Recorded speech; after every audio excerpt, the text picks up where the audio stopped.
বাঙালি জাতি শুধু বীর না, এর পাশাপাশি আরেকটা জিনিসও আছে, সেটা হচ্ছে বাঙালি অতি লোভী।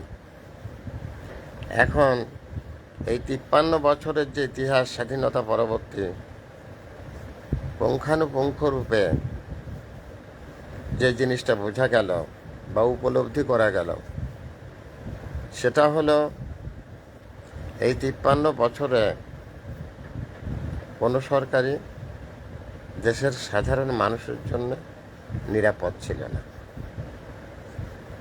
তাহলে এর থেকে বৈতরণের উপায় কি?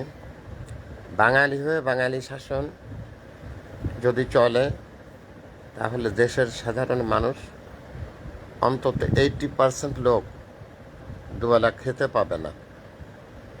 এর থেকে বাঁচার উপায় কি?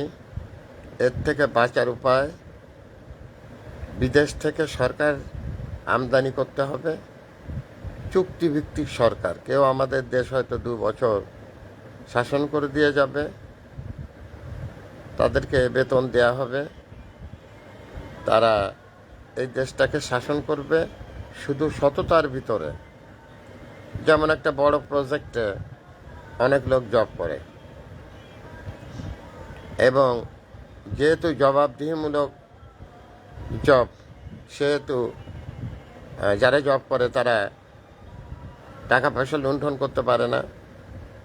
কোম্পানি দিনকে দিন সম্ভাবনার উচ্চ শিখরে উঠে যায়, এরকম অনেক কোম্পানি দেখা গেছে। তো আমাদের দেশটাকেও চুক্তিভিত্তিক প্রধানমন্ত্রী নিয়োগ দিতে হবে,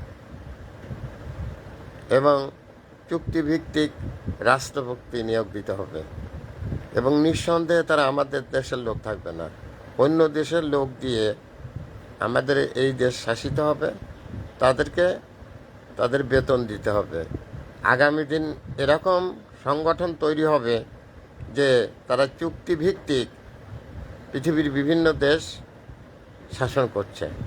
তার মানে যখন নিজ জাতির উপর আস্থা হারাবে, তখন তাদের এই চুক্তিভিত্তিক সরকার ছাড়া রাষ্ট্র পরিচালনা সম্ভব হবে না, এবং সাধারণ মানুষের দুঃখ দুর্দশা দূর হবে না।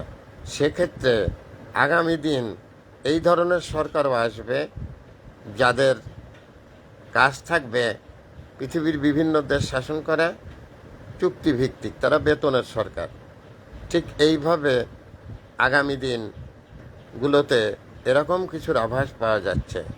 কারণ বিভিন্ন দেশেই সংঘাত, বিভিন্ন দেশেই মারামারি, হত্যা, লুণ্ঠন। নিজের দেশের মানুষই নিজের দেশকে ঠিকমতো পরিচালিত করতে পারছে না, কারণ সেখানে লোভের পরিমাণ অনেক বেশি। অথচ ব্রিটিশ 200 বছর আবার এই পাক ভারত উপমহাদেশ কিন্তু শাসন করে গেছে। তাহলে এর থেকে আমাদের কি শিক্ষা নিতে হবে?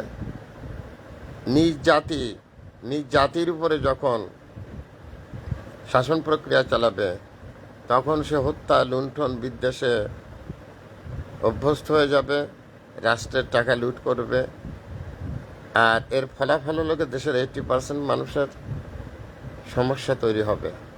তারা পুষ্টিহীনতায় ভুগবে, তারা স্বাস্থ্যখাতে ভুগবে। যেমন আমি একজন মানুষ, টাকার জন্য আমি ওষুধ কিনে খেতে পারি না। আমি বাংলাদেশের নাগরিক, প্রতিদিন আমার 400 টাকার ওষুধ লাগে। কতজনের হাতে ধরি, পায়ে ধরি, কতজনের ফোনে আমি কত অনুরোধ পাঠাই, অনুনয় করি, বিনয় করি। কেন? কারণ আমার ওষুধ নেই। যা রাষ্ট্রের উপরে দায়িত্ব বর্তানো উচিত ছিল, কিন্তু রাষ্ট্রের উপরে এই ধরনের কোনো দায়িত্ব নেই। তাই আমি বিনা চিকিৎসায় দিন দিন মৃত্যুর দুয়ারে আগায় যাচ্ছি। কিন্তু আমাদের কর খাজনার পয়সা দিয়ে, আমি এর আগে বহুবার বলেছি, যারা প্রজাতন্ত্রে চাকরি করেন তারা হলো রাষ্ট্রের গোলাম। আমি এর আগে বহুবার বলেছি ওবায়দুল কাদের সম্পর্কে, বহুবার। আপনারা আমার ভিডিও দেখবেন, এর আগে অনেক ভিডিও ছাড়া আছে, আপনারা ইউটিউবে যেয়ে সার্চ করবেন।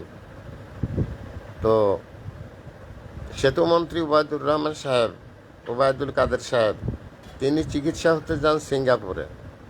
আমি একটি প্রোগ্রামে বলেছিলাম ওনার আব্বা কোনোদিন সিঙ্গাপুরে গেছে কিনা, খোঁজ নিয়ে দেখেন, মনে হয় না। আর উনিও সিঙ্গাপুরে যেতে পারতেন না যদি রাষ্ট্রীয় তহবিল দ্বারা উনি চিকিৎসা না হতেন। যে দেশের গোলামরা চিকিৎসা নিতে যায় সিঙ্গাপুর আর মালিকরা বিনা চিকিৎসায় মারা যায়, সেই দেশে কি আশা করেন আপনি? অতএব আমার আশা যে আমি যদি এটা দেখে যেতে পারতাম যে চুক্তিভিত্তিক সরকার নিয়োগ আমাদের দেশে হয়েছে, তারা মাস গেলে বেতন নেবে, কিন্তু কোনো দুর্নীতি হবে না, রাষ্ট্র পরিচালনা করবে। এই ধরনের সরকার এখন পৃথিবীতে অনেক দেশেই প্রয়োজন। যেমন আমাদের দেশের এই যে সেনাবাহিনীর লোকজন ভাড়ায় খাটতে বিদেশে যায় শান্তি মিশনে, এভাবে আমাদেরও সরকার ভাড়া করে এনে এই রাষ্ট্র পরিচালনা করতে হবে। এই রাষ্ট্রের নাগরিক দ্বারা পরিচালিত সরকার কোনোদিনও 100% দুর্নীতিমুক্ত হতে পারবে না, এটা আমি নিঃসন্দেহে বলতে পারি। Thanks a lot viral sir, বিনা বেতনের পারিবারিক পাঠশালা শিক্ষক। মোবাইল কন্ট্যাক্ট নাম 01935204804। এটা আমার বিকাশের নাম্বার। আমি একটি বিনা বেতনের পারিবারিক পাঠশালার শিক্ষক। এই ধরনের স্বাধীনতা 80% মানুষের জন্য প্রযোজ্য নয়। মানুষ এই ধরনের স্বাধীনতা চায় না যে আমি খেতে পাবো না, আমার চিকিৎসা সেবা নেই। এই স্বাধীনতা দিয়ে কী হবে? শুধু স্বাধীনতা খেয়ে তো ধুয়ে তো আর পানি খাওয়া যাবে না। আমরা কি স্বাধীন? ফলাফল কি? জিরো। গরিব মানুষের ফলাফল কি? স্বাধীন রাষ্ট্রের গরিব মানুষের ফলাফল হচ্ছে কি equal to zero. Thanks a lot viral sir. আশা করি সবাই সুস্থ থাকবেন, ভালো থাকবেন। আমার বক্তব্য যদি ভালো লাগে অনুধাবন করার চেষ্টা করবেন। আমার বক্তব্য যদি খারাপ মনে হয় মাইনাস করে দেবেন।